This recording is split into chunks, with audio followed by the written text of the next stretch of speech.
Nepal is facing its most serious political crisis in decades after Prime Minister Sharma was forced to resign amid violent protest that left several people dead.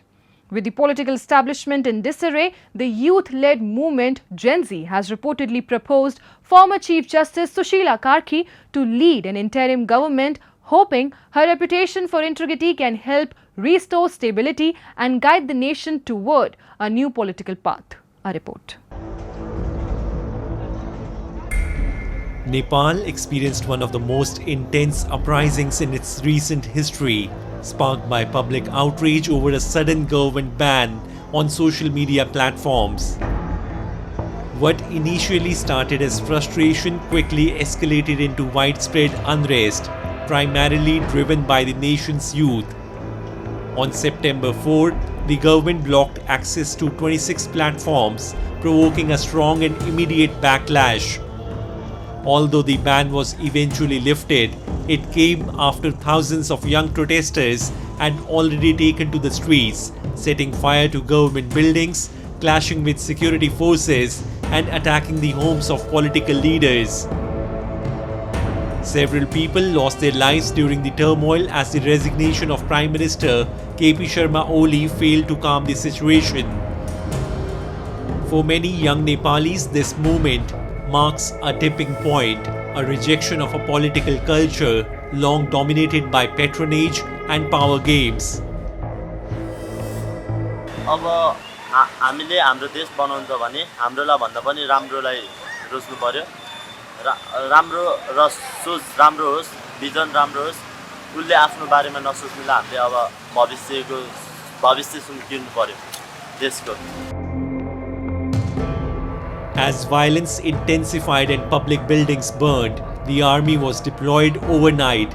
A stay-at-home order was quickly imposed in a bid to restore order. But for many, it was too little, too late.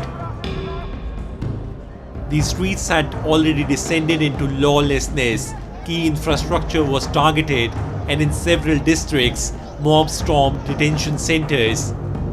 Authorities later confirmed that more than 10,000 prisoners were released, some freed by force, others abandoned as overwhelmed security forces retreated. The collapse of the government created a deep sense of uncertainty. But for a growing number of young people, the crisis also became a movement of awakening, a call to reimagine Nepal's future, not flee from it. अस्तिसम्म चाहिँ के सोच्थे भने म बाहिर गएर के गर्छु यहाँ केही फ्युचरै छैन म अब +2 भर्खर क्लियर गरेको म बाहिर गएर के गर्छु भन्ने सोच्थे मेरो तर अब मेरो सोच पुरै बदलियो अब मेरो सोच यहाँ नेपाल बनाउने हो म नेपालमा के गर्छु र के गरेर यहाँ नेपाल बनाउँछु नेपालमै बस्छु मेरो भविष्य त्यही छ. With the government toppled and political leaders scrambling, the question now is who will lead Nepal out of this crisis? In a sign of how the movement has been shaped by digital activism, the protesters held an online vote through the platform Discord.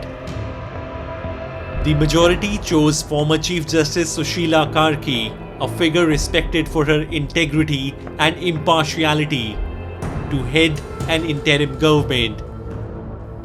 However, focus has turned to Kathmandu's young mayor Balendra Shah, with online campaigns rallying support for him as the potential future leader of the Himalayan nation.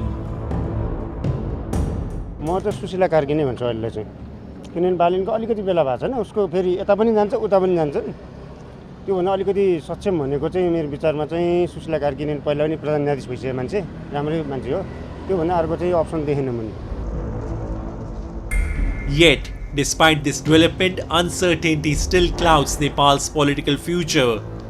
Since 2008, the country has seen 14 governments, none completing a full 5-year term, highlighting deep-rooted instability.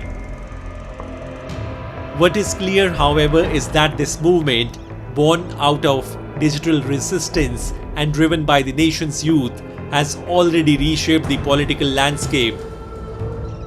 Whether this shift will bring about meaningful reform or slide Nepal further into chaos depends on how the new leaders, civil society, and protest groups navigate the coming weeks and months.